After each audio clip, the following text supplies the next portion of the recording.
want to share a prompt with you. And it is this: show me the future of work for humanity if we lose our sight of human talent amidst the rise of AI.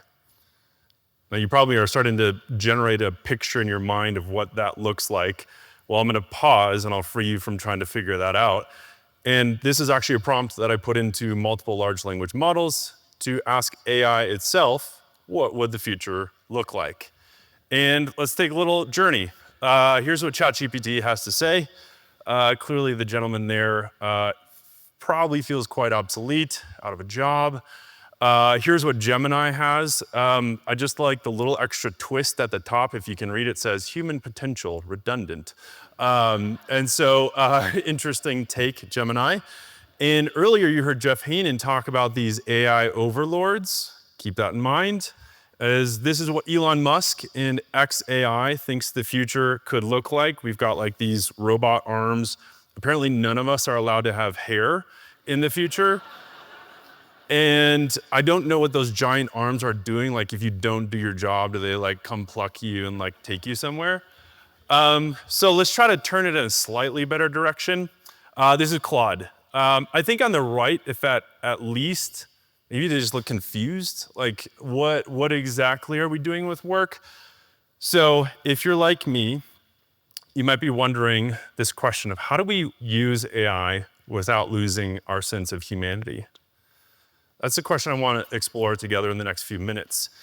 And also, if you're like me, you might be wondering, like, where's the undo button? Like, how do we make this all go away so AI isn't a thing anymore? Because that version of what the future of work looks like seems quite scary. Unfortunately, there is no undo button. So we are left with this question of how do we use AI without losing our sense of humanity? I want to share 3 opportunities with you for us to help explore the answer to that question. The first is go create. Go create. We had some theologians, some experts talk to us earlier about God the creator. I am not a theologian, but my goodness, you just have to start at the beginning of the book and you realize God is creator and we are made in God's image. So therefore, we are called and designed to create. Literally, when we put our skill sets, our passions, and our heart to work and we create, we are showing the image of God to the world. So theologically, seems like a really, really good thing to do. The second is certainly more practical, and that is it's good for your health. There are numerous scientific research studies showing that when humans create, we experience deep fulfillment. When we exercise agency, build something novel and contribute something beyond ourselves, it is good for our health. Creating produces psychological coherence. It strengthens our sense of identity, our contribution, and our awareness of others. This notion that creating is good for our health serves as a possible contrast to the world that is increasingly being defined by frictionless consumption. And if you've read about AI, one of the big things that it essentially does is it removes friction. So you think about ChatGPT, you can go in there now and say, hey, can you give me the top 15 S&P 500 companies over the last 10 years and then compare them to the QQQ over the last 6 months, and boom. Like you can make that happen in an instant. That is the removal of friction. The removal of friction, in a lot of ways, people would say, creates value, creates money, but there's also a danger to that friction. Why is it important for us to be creators? It's a potential that creating serves as an antidote to the dangers of frictionless consumption. Lastly, creating can actually help shape a more preferred future of AI.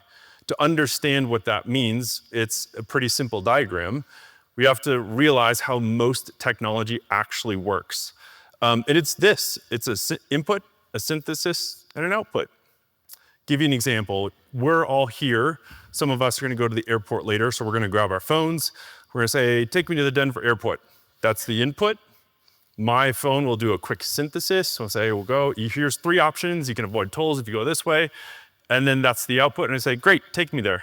It's an input, a synthesis, and an output. And artificial intelligence today really is not working any different than that. You see, you hear a lot of things about training data, inference, these learning models, all these different things. It's basically taking all of these gobs and gobs and gobs of data as input, supercharging the synthesis so it creates an output. That's what's happening when we're using these large language models.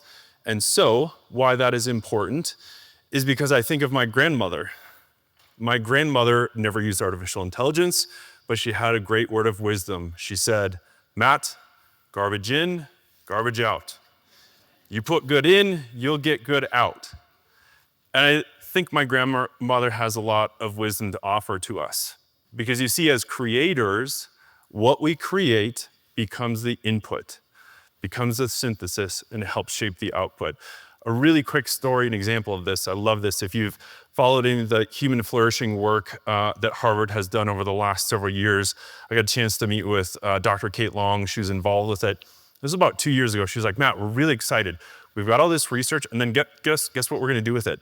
We're gonna create all kinds of stuff.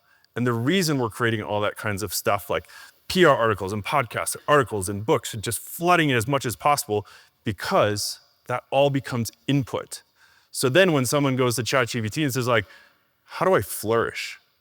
The hope is that they're pulling from good source, good data, good information, good in, good out. We're still in the driver's seat. AI doesn't originate culture, it simply digests it. So if we want a rich future, we must keep creating. The next thing is to go pursue experiences. Go pursue experiences. When I was a little kid, I really struggled to be self-confident. I didn't think I was good enough. This was particularly true when it came to sports. I loved playing baseball in the backyard, but the idea of going and trying out for Little League just seemed so daunting. I was like, I'm not good enough for that. And that was a narrative. There was a narrative, there was a story, there was a tape going on inside of little Matt Randerson's head at 8 years old. It was like, you're not good enough. I don't think you're talented enough. And thankfully, my parents, almost by forcing me, they forced me to go try out for baseball. They forced me to have an experience. And the good news is I made the team. I ended up being a starting pitcher. I got on the All-Star, and it was fantastic. But what was so special about that is it reshaped the narrative in my head about myself. And it's something that I think about and I work on all the time. What are the narratives I'm telling myself? What are the stories and what needs to be kind of blown up and reconfigured? And so I want to ask you a question, but here's why I think experiences are so important to our narratives. If we don't pursue experiences, our narratives get rigid, biased, and can even become toxic breeding grounds for cynicism, impacting the way we show up in the world and the people around us. So here's the question I have. What is the narrative you're telling yourself about AI? What is the narrative you're telling yourself about AI? You might be like, hey, this is the greatest thing ever. It's the best thing since sliced bread. But great, like, that's your narrative. Maybe there's things that you feel very differently about AI. It's like, this is the end of the world. It's coming. But what is the narrative that you're telling yourself? I want to offer up two experiences or two sources where I think narrative is playing out for both of us, for all of us. And that is, we have a lot of passive and active experiences right now. When we think about passive, what I'm talking about is just all of the information, the gobs and gobs and gobs of articles and news releases about people losing their jobs and AI's taking over the world. By some estimates, 75% of the content related to AI in the general news and on social media would be considered negative. This is job displacement, work slop, deep fakes, safety concerns. We all know this. I mean, you probably had a pop-up notification at some point today about something about AI and jobs and things like that. And just 25% is positive. Scientific breakthrough, biological enhancements, or enhancing work itself.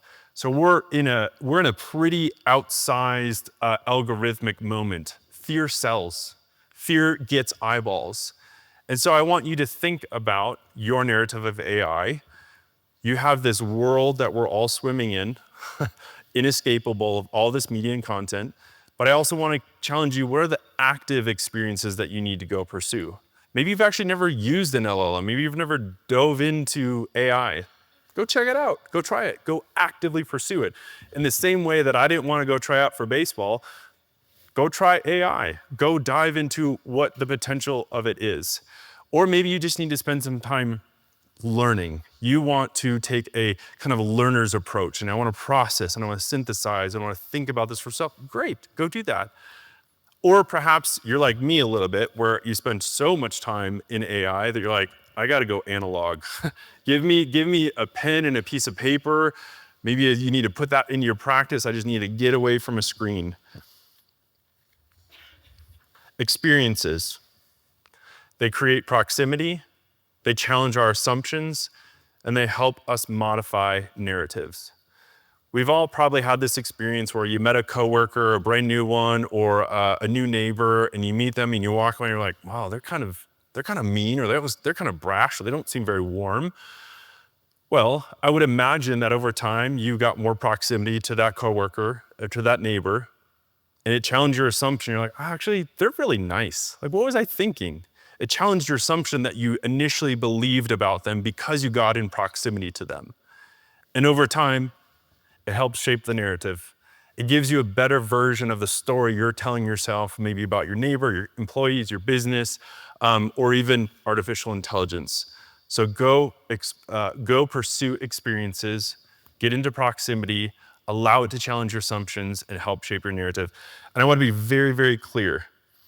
To navigate this AI revolution with the goal of not losing our sense of humanity, it is going to require mental and emotional elasticity from all of us, which comes from being willing to modify the narratives we're telling ourselves about AI.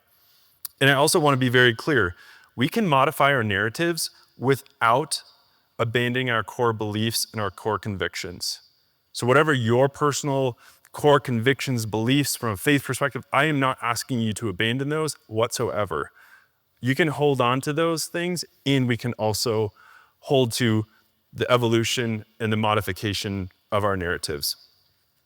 So the question is, what experiences do you need to actively pursue to gain proximity, challenge your assumptions, and modify your narrative about AI? And we come to the last point. Be mercy. Be mercy. This is our last opportunity. We are in the midst of the fourth industrial revolution. If you've been an observer of history, if you've read, you will understand and you've learned that each industrial revolution definitely has a positive impact, and it also displaces people, unfairly sometimes. Every revolution, displacement happens.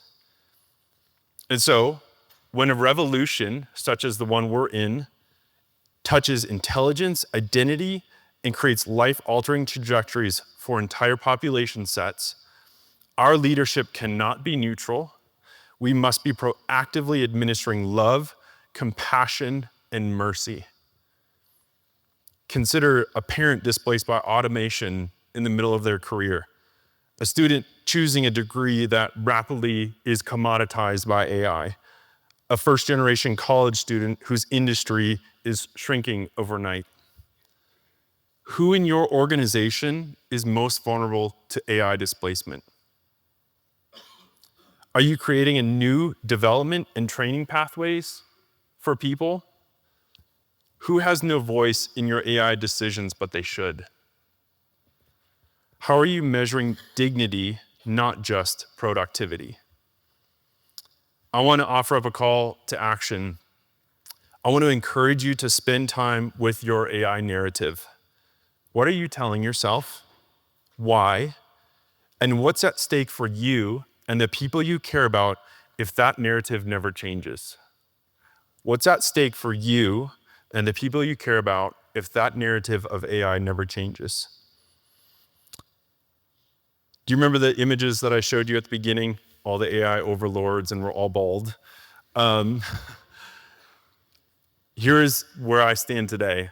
I have a great sense of confidence and belief that if we create, that if we pursue experiences, And if we choose to be mercy, I think we have a really great shot at creating a different future than what those images depicted. Let us remember and prioritize the human experience because humans are perhaps the greatest element in any culture or society. I want to close with a bit of a benediction. Micah 6:8. He has showed you, O man, what is good. And what does the Lord require of you? To act justly, to love mercy, and to walk humbly with your God. We all get the opportunity to walk very humbly with God right now. I actually got a preview of all the questions that you all asked. There was a lot of questions like, what is the future? I don't know. I really don't know what the future has in store.